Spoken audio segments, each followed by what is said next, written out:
Mehsana મહાનગરપાલિકાનું budget સ્થાનિક સાંસદ અને રાજ્યસભાના સાંસદ સહિત કલેક્ટરની હાજરીમાં મહાનગરપાલિકાના સભા હોલ ખાતે રજૂ કરવામાં આવ્યું।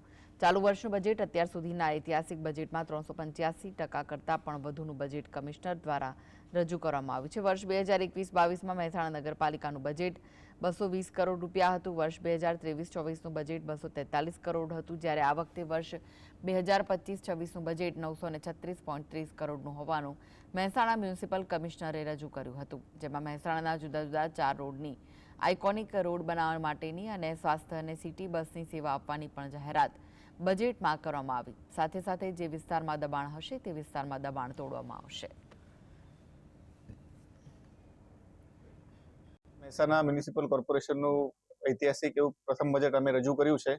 એમાં સમગ્ર મહાનગરનો કઈ રીતે વિકાસ થાય એમાં આંતરમાળખાકીય સુવિધાઓ છે, ભૌતિક સુવિધાઓ છે, તેમજ બ્યુટિફિકેશનના કામો લીધા છે। સિનિયર સિટીઝન હોય, સ્કૂલ હોય, આંગણવાડી હોય અથવા હેલ્થ સેન્ટર હોય, આપણે આ જે નવા ગામડાઓ એડ થયા છે આ ગામડાઓમાં પણ સ્ટોર્મ વોટર લાઇન, ગટર લાઇન, ડ્રેનેજ લાઇન, વોટર સપ્લાયની સ્કીમો આ બધી અમલમાં મુકાય, તેમજ સ્વચ્છતા માટે એસટીપી પ્રોસેસિંગ પ્લાન્ટ છે। આ સમગ્ર એંગલથી આ બજેટ બનાવવામાં આવેલું છે।